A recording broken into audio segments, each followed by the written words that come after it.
Hey Aaron, happy Friday night. What are you doing, babe? Hey guys, Friday night here at the pond. I am making a new style of banana bread. It's actually a strawberry banana bread. I found this recipe online.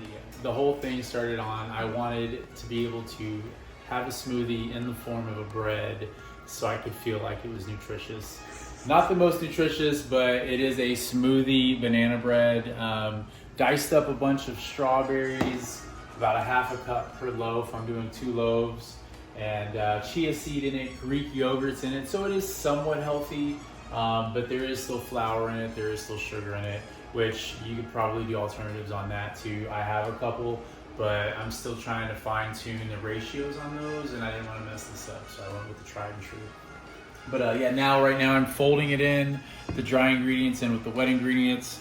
Again, Greek yogurt, chia seed, eggs, flour, sugar, butter, vanilla. Yeah, because we found the, you found it tonight at dinner, you found the article. Yeah. When we were talking about smoothie, smoothie bread. Yeah, Because, well, and what did I cook earlier tonight? What did I just pull out of the oven? oh. So that's a gluten-free brownie. I believe King Arthur is the... the mix. There's the box right over there. So yeah. Here we go. For me, who is trying to be gluten-free, though I've been experimenting this last week with being normal, quote unquote normal. It's not even the best word. Just not gluten-free as much, but we're going back to it. Yeah, well, the seasons are turning. We just had this conversation earlier, Libby and I, about how smoothies and salads are really, like, unless you really, really like them every single day, it's more of a warm weather thing. Yeah, I don't like them when it's hot, when it's cold outside. Soups and breads are something that are a little bit more autumnal in cold weather. So Aaron's like, you need smoothie bread, and hence... Yeah, and now bread we have tonight. strawberry banana smoothie bread is literally what the recipe's name is. So, and then I did 4 bananas with this. 3 of them I mushed up in the mixer, but I usually always leave at least 1 so I can chop up a little bit chunkier just for some actual texture with the flavor. Nice. And we're gonna go above and beyond. I am going to sneak in some of these delicious dark chocolate chunks. Simple truth, they're free of all the things. They're so good. I put them in everything. Yeah, so then, it kind of makes it a little bit more sweeter. This is going to be more of an evening, afternoon thing, maybe a morning thing. We are going on a hike on Sunday. And then, so then we fold that in. And then we put it in the pan. It asks for parchment paper in the pan, but I usually just do a spray and flour. So that's what I'm going to do. Nice, babe. It looks so good. Yeah, look at all the color in there now.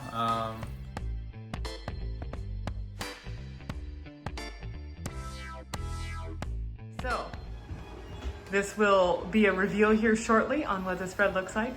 Yeah, so wrap Good it up, hour get for ready us. to put it in the pan. It's going to be an hour, so we're going to clean up, do some stuff in the kitchen or in the living room, and come back here soon. Bye. Yeah. Thanks, baby.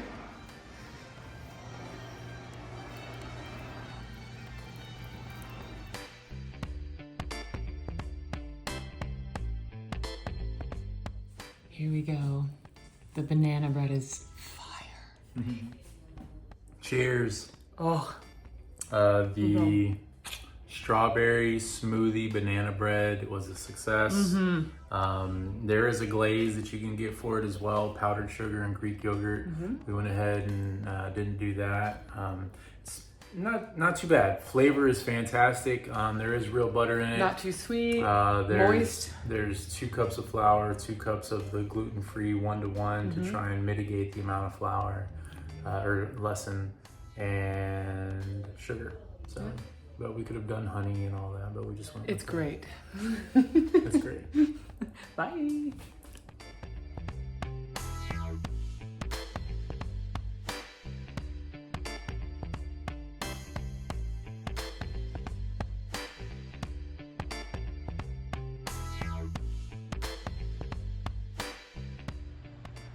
Look at that color.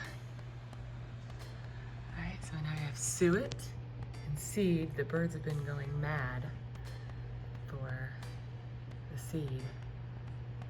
Oh no! Good morning, it's October 26th. We're gonna take advantage of this beautiful weather and do some more yard work. So this morning, Aaron is going to cut down some shrubbery. I'm gonna cut back the lilies and hostas. He's gonna put down some mulch so that it can do its thing over the winter and amend the soil. And yeah, we're just gonna enjoy the lovely sun. Second cup of espresso. Right. Looks like he's got the fire table ready. Some glass, I think, will go in there. We cleaned it up and he repainted the top part to cover when we're not using it, so that'll be nice in the lanai. All right, update on the compost bin. So we have not added water yet. We need to do that because it's been super dry, but we have definitely filled this one side up quite a bit. Today's clippings will fill the rest. So we are gonna get the cut list for this soon. I think what I wanna do is make a separate short video with all the clips of Aaron building this so you can follow along. So I appreciate your patience and super happy to have this. We are building the garden bed, one pile of wood chips at a time, arborist mulch. So there'll be 3 huge sections to amend the soil over there and get it ready for the spring. Welcome to Zone 3. So this is Aaron's workshop. I'm most definitely styling today in my Duluth overalls, but I had a really bad, some kind of contact reaction to something from planting hydrangeas, and it's still healing, so I gotta put my protection on. All right, guys. Life is good. Just preparing for surgery in a week, a biopsy, getting the house prepared, enjoying, and then in about another month before cranial surgery, where I will not be doing much of anything that requires upper body strength for a few weeks. So really gonna enjoy this time, and let me show you around Zone 3. There's some really interesting stuff. Okay, so Aaron has a side business, A Ward Creations Indie. It's a wholesale retail, and he has a whole nother warehouse. But these are some things that he's kept aside for personal use here at the pond. I don't even know what that is, but it's cool looking and old. This is his gym, his Husky tool chest. That has a story. It's been with him all over the country and many things. So here we have fishing poles, propane. A lot of things I don't quite understand. I know that those backpacks, hiking backpacks, are freaking awesome. We're gonna go hike tomorrow, Turkey Run. Aaron was an offshore underwater welder, and so the man knows his ropes, hence the ropes. Lots of bikes. These are nice because they're upright bikes, which means I can use them without hurting my neck too much.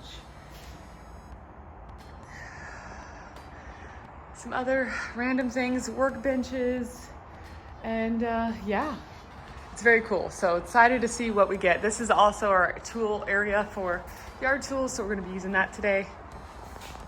All right, beautiful, beautiful day at the pond, autumn day. All right, so today, guys, these are going. Aaron's gonna cut those down.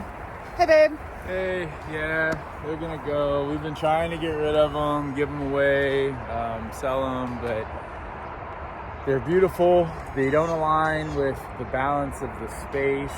It takes away from being able to actually see the sunsets. Yeah. So they're gonna go, and we're gonna do some more chopping today. Oh, yeah. These and a couple more are gonna go down. There's a couple more behind the house over here. They're gonna go.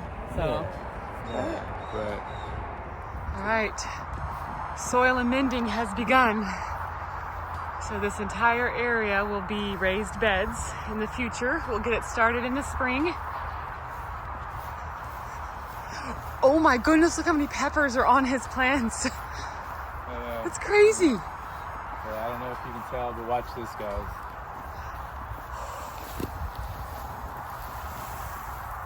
You see the heat coming out of it? It's insane. There it is. Yeah, so huge biodiversity in these wood chips. These are arborist chips. Oh yeah, I can still see it. Yeah.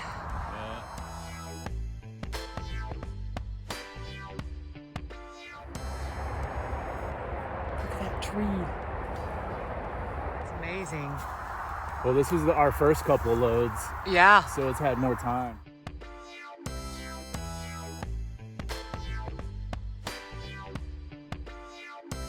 All right, babe, so real quick, tell the folks what we're planning. Hey guys. So we spoke with DNR yesterday, had a Zoom call, Libby and I. Her name was Bridget. She did an amazing job, walked us through the first couple of steps. She's going to come up with a management plan for us. So exciting, and I'll show you guys a view of the field behind us, but what are we planning here with the trees, babe? Yeah, so the entry is going to be right after the trees. Well, we're going to make this kind of a seating area, a few benches. Not sure if I'm going to do a complete circle bench or not, but I'm going to take a couple of these crops of trees out, these low-hanging branches. Yeah. But really make this a focal point in this area. We'll have some walking paths through here, and then It'll go into the wildflower. Once we get that going. But yeah, lots to do, and lots of time to do it. So yeah, have a great one, guys. Stick around, stay tuned. Woo! All right, you're going. Okay, hi guys. So I'm just on the other side of Aaron and the trees. So the trees are kind of the boundary for our wildflower area, which is going to be just opposite of the pond, and it's going to go back behind me over here, probably about an acre. So as Aaron said, he met with Bridget at the Department of Natural Resources, and there was no fee to do that. She is a trained biologist, wildlife biologist, so she is going to put together a management plan for having an Indiana prairie with all native flowers, 15 to 20 different flowers that I don't even know of, and I'm super excited. We talked to her about the grass. We're going to send her pictures of what our grass looks like. She gave us suggestions on how to take out the the existing weeds. And so essentially in January of 26, we'll be able to spread all of our seeds, but we're going to need to have a whole year to get the land ready. So we're super excited, but it's going to be a process, so stay with us. We'll give you a sort of a time lapse as it happens. But yes, we're just going to keep the natural look and flow of the land, and it's pretty much just going to be in this area with walking paths cut through, and inviting, and we might even put some fruit trees and an orchard in the very back.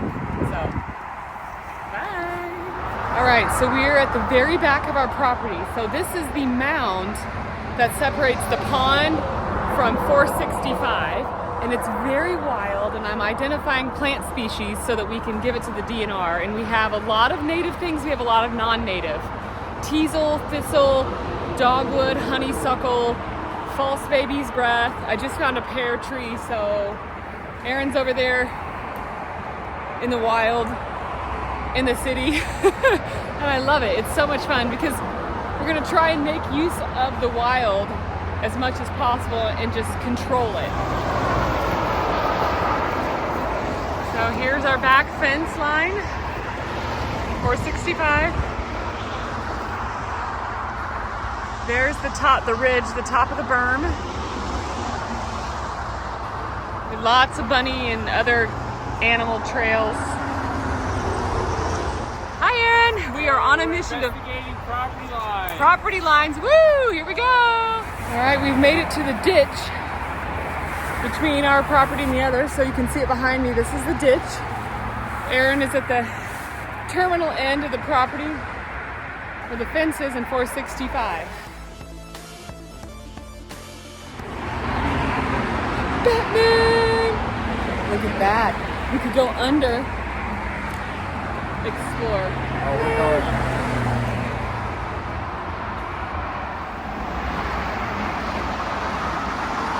There's our property, the marker.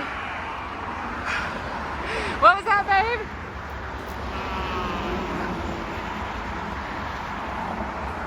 Nice.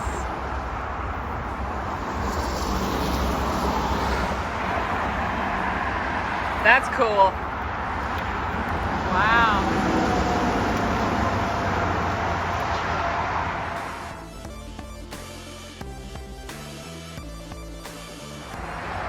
What are you doing?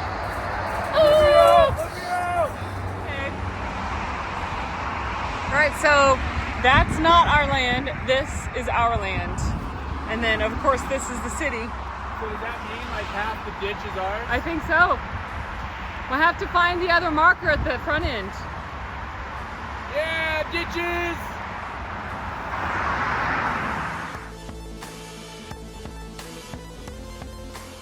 So we have added a bird feeder with some suet to some finches. And they have been loving it, and we're going to remove these trees here. This rose of Sharon, though it's beautiful, it's viney, it's in the way, so that we can sit inside. It's not going to damage the gutters. And we're going to go from there.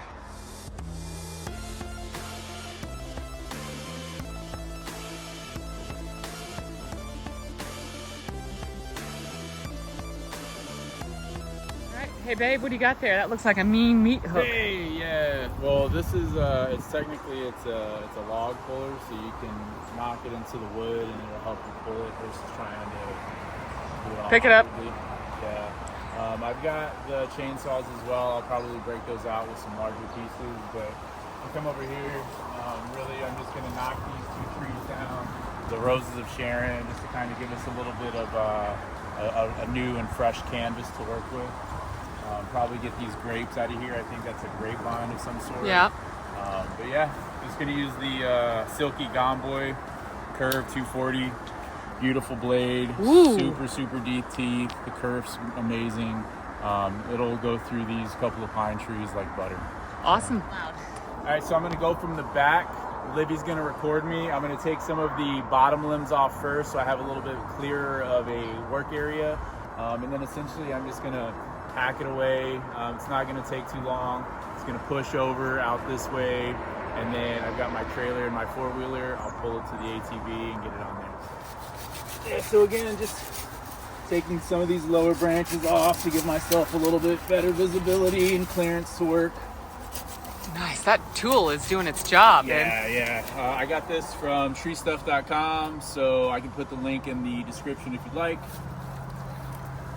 And at this point, get all those out of there. Yeah, see, it's even growing from the bottom, so all those have actually grown from underneath the mulch coming out. Okay. So I'm gonna go ahead and get rid of this one too.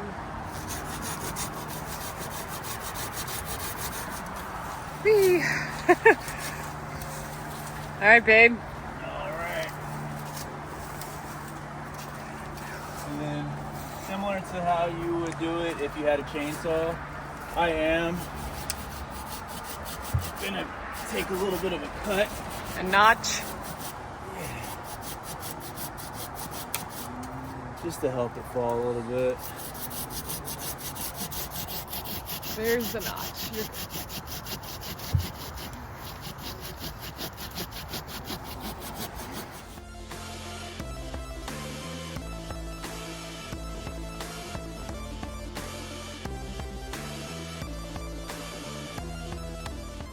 There's a few different techniques. I've seen people bookcase it where they actually cut a notch and then they have two flaps and then it literally like a hinge. Because you were an arborist for a while. Not an arborist. You were, okay. I did work with an arborist company, Okay. but never got Quite. certified. And I could say I know enough to make it through a conversation with an arborist. Gotcha.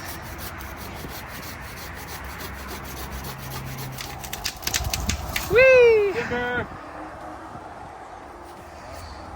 Yes, they're nice trees, but they're really concerned about starting to get nasty up here, so.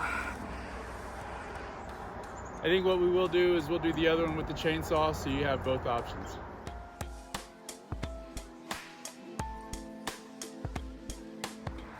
Can you see the vision? It's gonna be open. 1 tree down, 2 to go. So essentially, I believe how this works, and if I'm not doing it right, guys, please let me know in the comments. You grab it, and then you're able to pull it. Woo! Nice, babe.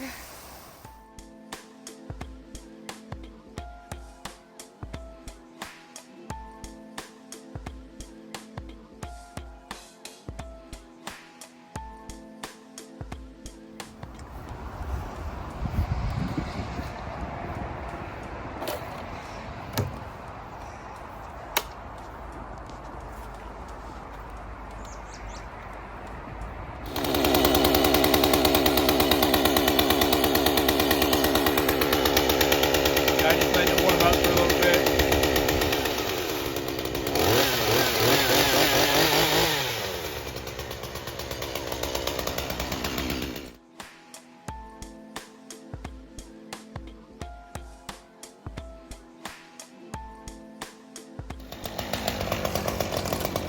Not sure what that was for.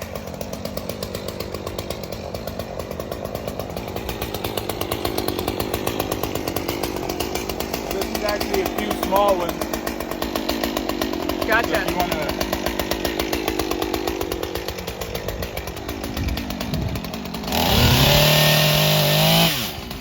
Whee!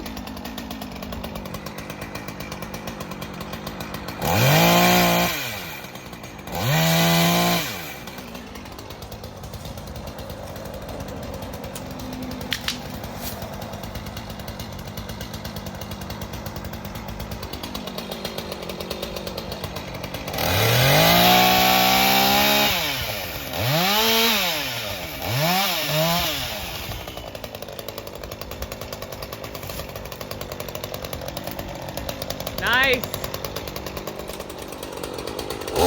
Hello, sunshine. Yeah. Oh my gosh, babe. Wow. Wow, wow, wow. All right, bye-bye to the dead grapevine. Oh, nice. Give that a little coat of spray paint. Little glitter spray paint. Yeah. Oh yeah. Bye-bye plastic thing.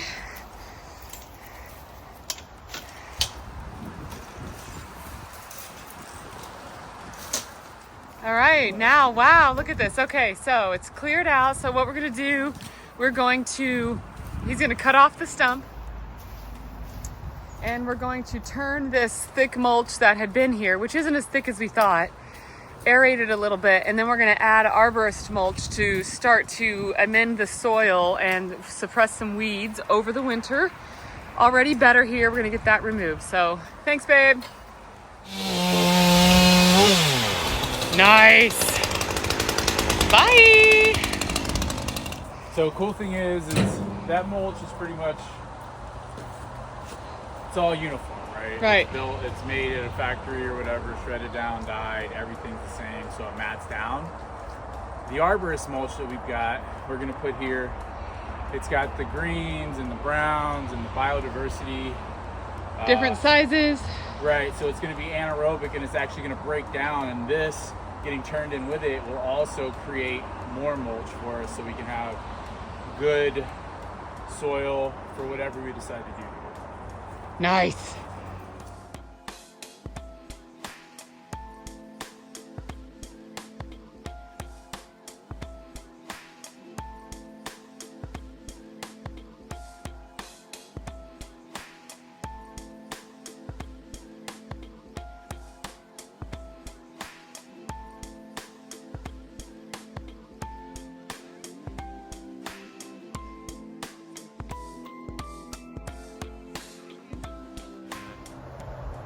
So you're tilling the soil. Yeah, I'm just breaking it up a little bit so when we put some of the arborist mulch on here, it'll just start to rejuvenate this area. I think plants and beautiful flowers right here. Yeah. Some pollinators with the windows. And the bird, because the bird feeder will be there. Yeah. We have a couple of bird feeders. We might have a little hummingbird, but Awesome. yeah, stay tuned.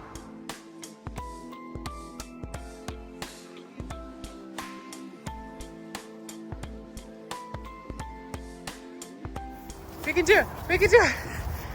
Nice, babe.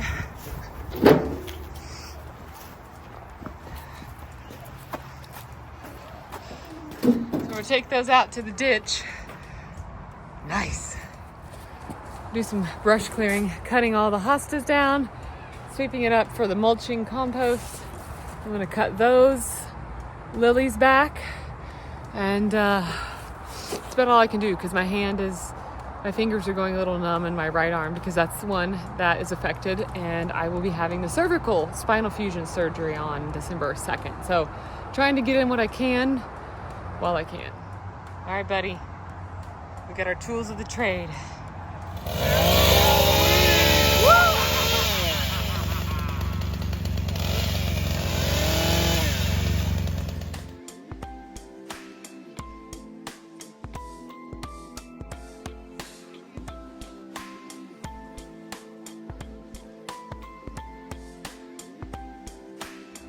All right, guys, so I'm done clearing the hostas. We're gonna go over to the lilies. I'll do a little time lapse for you, but I did find a little purple orange coneflower, which is also called black-eyed Susan. And so I'm gonna put this in a pot, and it'll have to be my designated first Indiana wildflower. I think it's a wildflower native to Indiana in our wildflower patch. All right, so there's the hostas. We have some strawberries that we're gonna put into a bed, and there's a little black-eyed Susan I found, so we'll transplant that. Looks like Aaron is way out there collecting brush to put on the pile.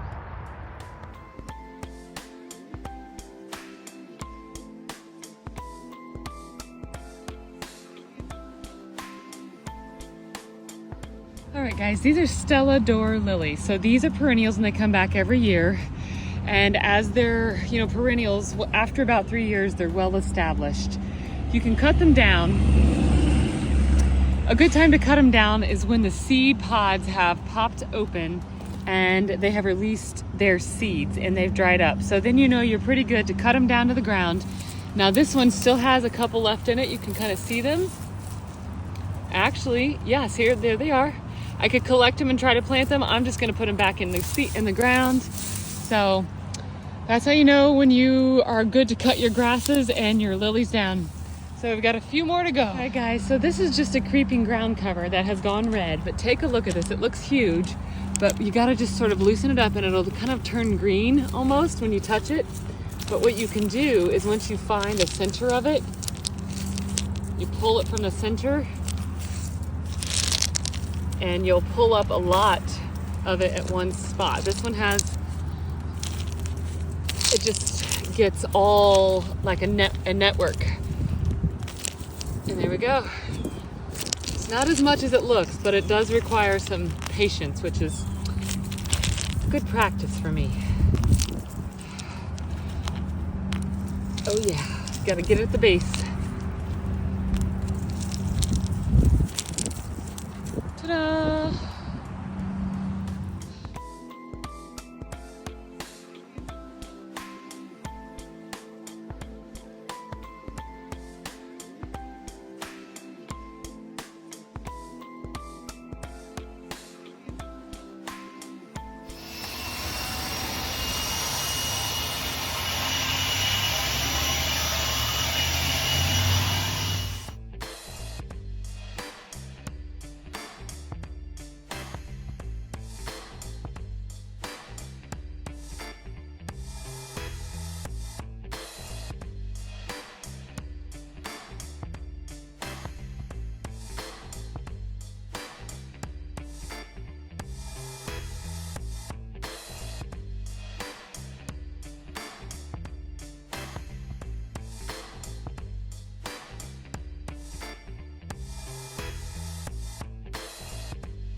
The view from the inside.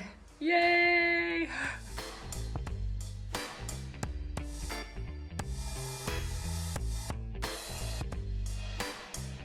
Multiple trunks. Okay. So I'm just gonna cut one at a time and lay it over.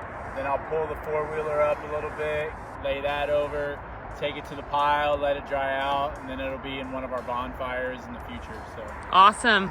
Be safe. Love you.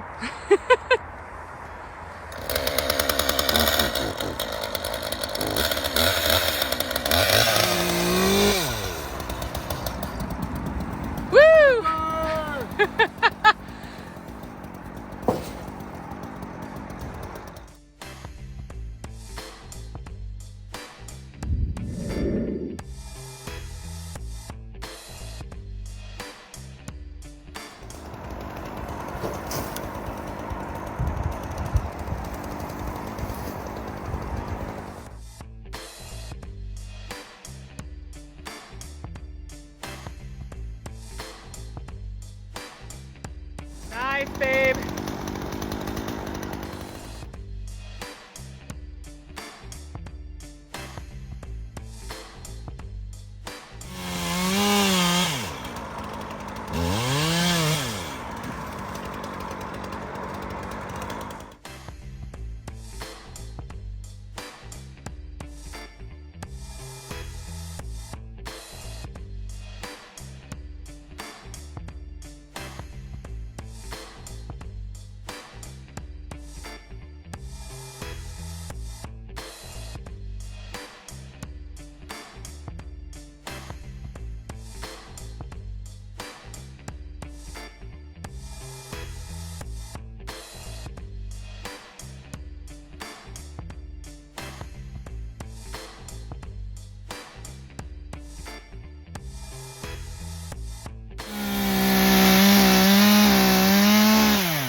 My Sasquatch cup.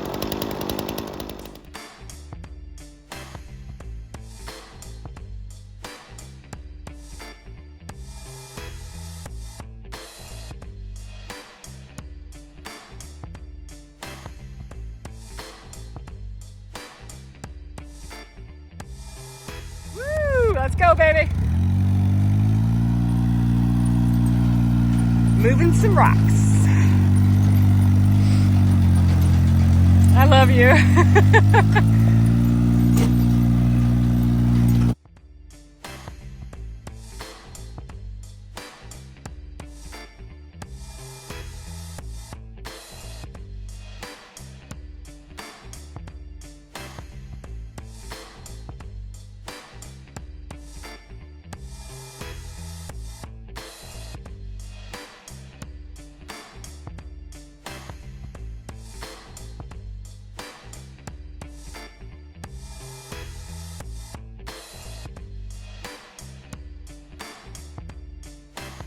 Look at that sky! It's so pretty!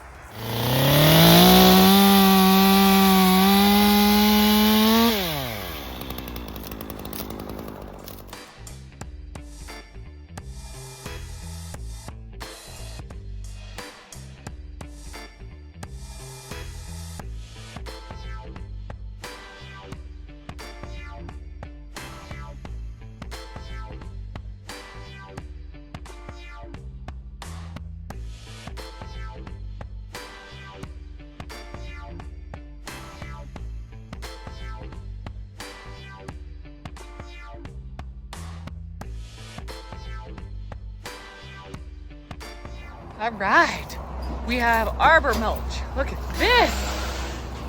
Nice. Hi, babe. Hey. What have we got?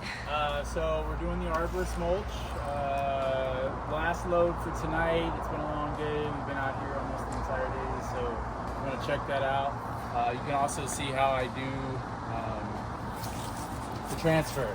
It's not as hard with the four-wheeler and this heavy-duty tarp.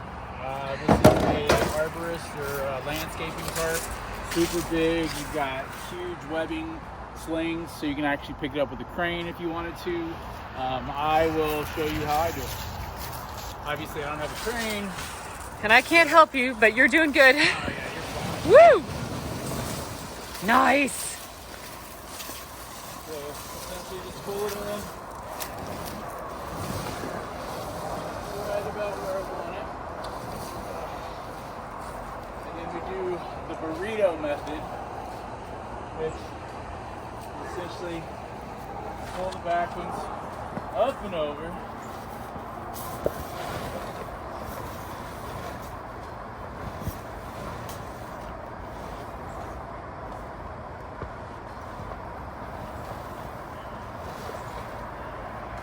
Alright, there you go.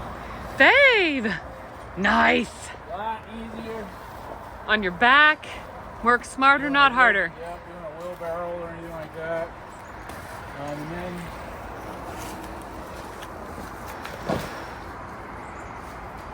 what I do is just grab the brake.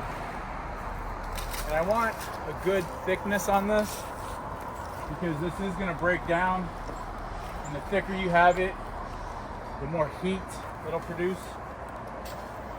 So I'm looking for anywhere from 6 to 10 inches is preferable, because throughout winter, into spring, it's going to break down, and by next planting season, we should have some really good nutrient-dense soil.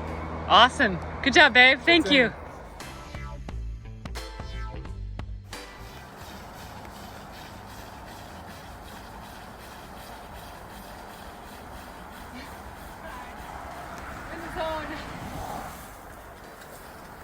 Like my style.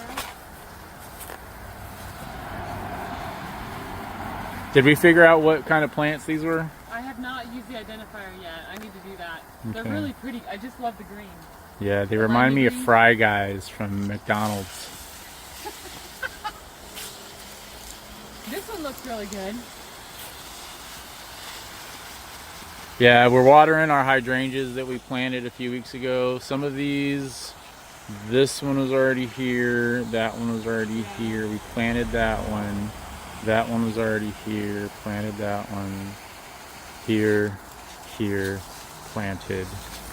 And then we planted this really big one. This one's supposed to get super huge in the middle of an iris bed. And we'll start to thin these irises out as the hydrangea starts to grow. So very good day here at the pond. Did a lot of mulching, cut down a bunch of trees.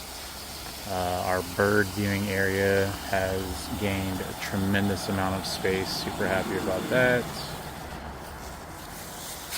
And stay tuned. Ooh. Nice and clear and ready to go. Clean canvas. We're going to remove this later.